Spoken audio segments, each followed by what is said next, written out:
From the Heritage Foundation, I'm Michelle Cordero, and this is Heritage Explains.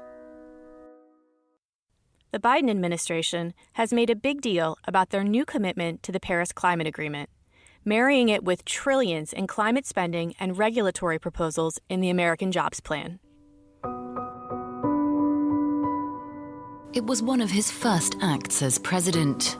Joe Biden is already following through on his pledge to fight climate change, issuing an executive order rejoining the Paris Climate Agreement. President Biden signed an executive order to bring the U.S.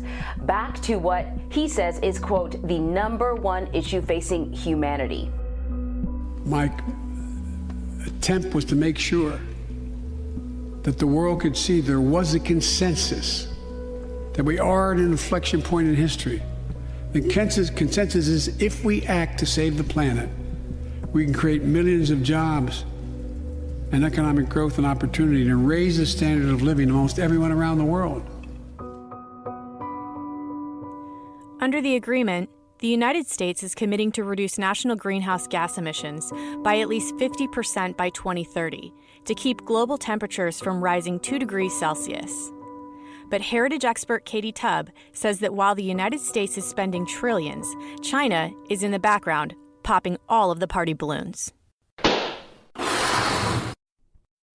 Here are some trends in China that Americans should know. China emitted more carbon dioxide than any country in 2019, nearly doubling that of the United States. China now ranks #1 globally for consumption and production of coal, second for oil consumption, and third for natural gas consumption. In fact, in 2020, China's coal fleet grew by 30 gigawatts, while global capacity fell. They are one of the largest coal producers in the world. They're also one of the largest coal consumers in the world, and they finance billions of dollars of coal consumption around the globe. So not only are they themselves a user, they are encouraging or helping other countries do the same. And I want to be careful not to demonize coal production. You know, it's an affordable, reliable source of energy. But if you're coming to a global climate agreement and you're saying one thing but doing another, it raises a lot of questions. That's Katie Tubb, a senior policy analyst in Heritage's Roe Institute. Tubb recently wrote an op-ed that inspired today's episode. After this short break, she'll explain what climate game China is playing and why the United States needs to keep its eyes wide open.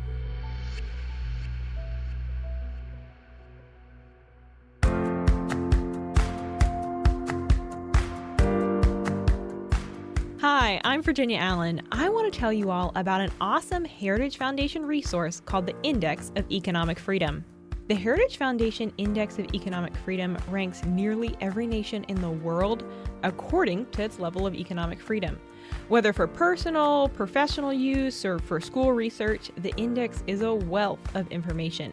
You can learn why it's easier to start a business in Switzerland than it is in France, and where America falls on the ranking. So go ahead and visit heritage.org/index to explore the newly released 2021 Index of Economic Freedom, which features interactive maps, country rankings, graphs of data, and much, much more.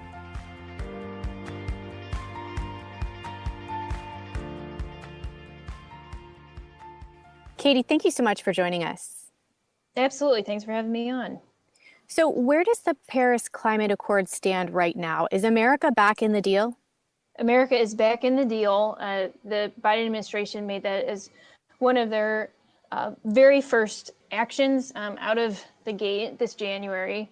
It remains to be seen what exactly the Biden administration will implement as far as reaching its goals for 50 to 52% reductions in emissions by 2030. But the framework is now there, and the U.S. is back in.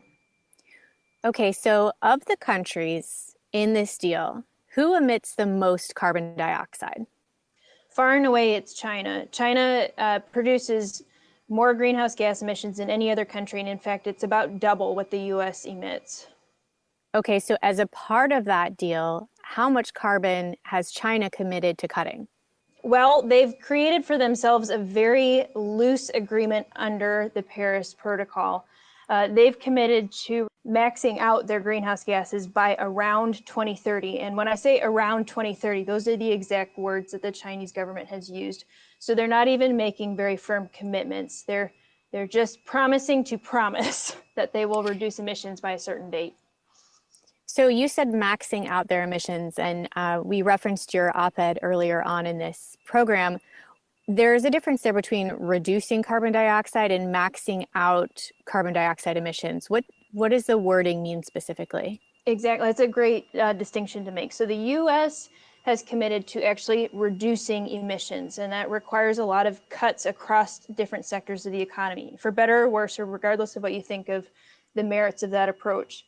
China has instead committed to continue growing and continue emitting, and then at around 2030, they have committed to reach peak emissions and then begin de-escalating their emissions. So they're on a trajectory to continue growing and emitting greater amounts of greenhouse gas.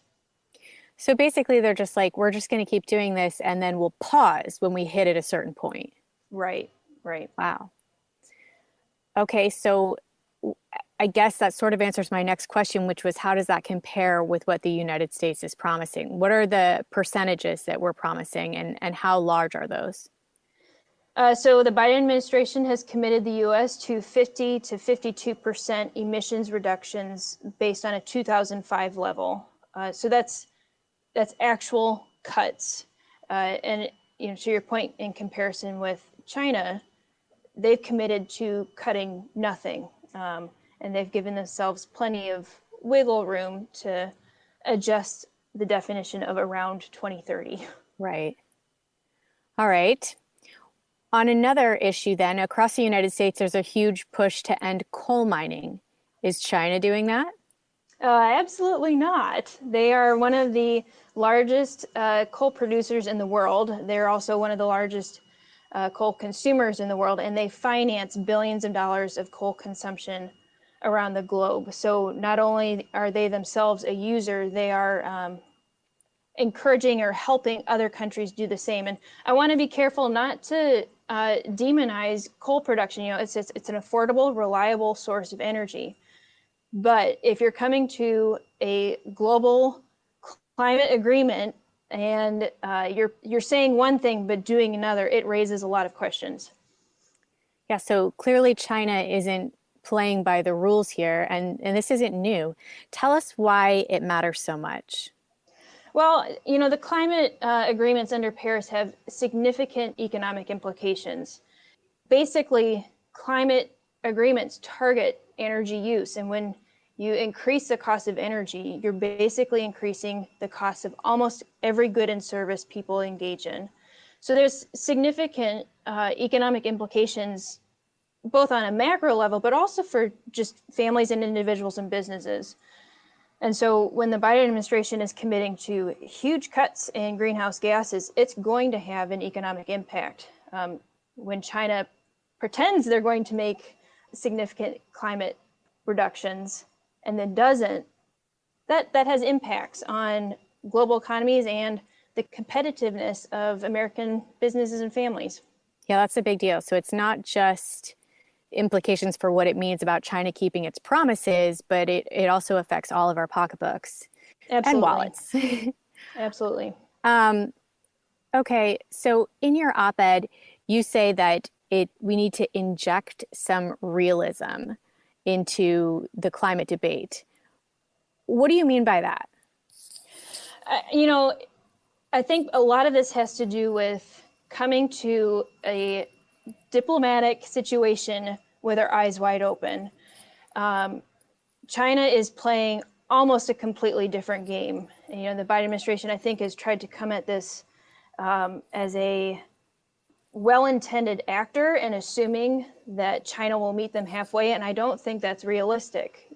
China may talk that way, but again, when you look at the data, the facts on the ground, the trends of how they're pursuing huge growth with climate implications, you shouldn't walk into that naively. And so I think there's a number of ways you can get at that problem. One is not fooling ourselves that we can impact global temperatures without China. And then consequently, maybe we shouldn't be implementing such massive climate policies in the US that will hurt our economic abilities, hurt our families and businesses. So I think that's one way to look at realism and bringing realism into the conversation. Another way is to call China out. You know, an issue that is ongoing both in the climate area, but just generally, China has not been transparent about their own data, whether we're talking about greenhouse gas emissions or particulate matter or economic projections. And so it would be great if the Biden administration used this opportunity to leverage for better transparency into China's own numbers. You know, China has frequently cooked the books, and it'd be nice to use this to get at that bigger problem of data transparency.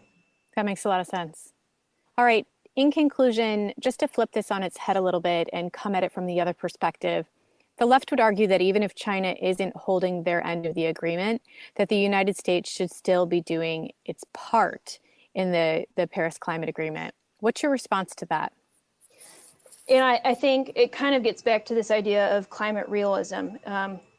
John Kerry, who is the special climate envoy for the Biden administration, has said multiple times that the US and the industrialized world could turn off CO2 emissions tomorrow, and it would have no impact on global temperatures by the end of the century.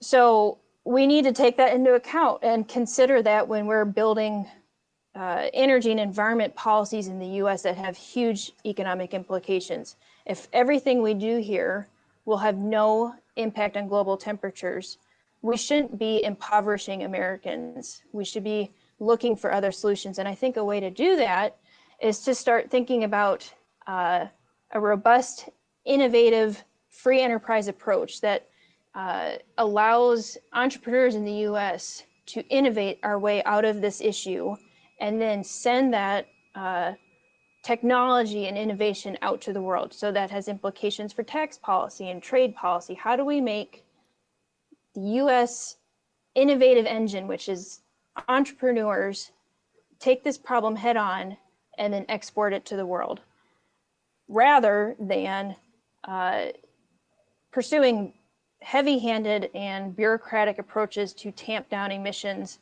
that will have no impact on global temperatures by the end of the century. Katie, thanks so much for joining us and shedding light on China and this really important issue. Oh, you're welcome. Thank you, Michelle.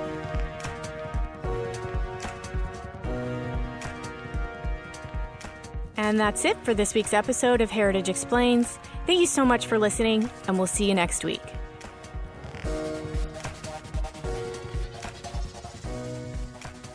Heritage Explains is brought to you by more than 500,000 members of the Heritage Foundation. It is produced by Michelle Cordero and Tim Desher, with editing by John Popp.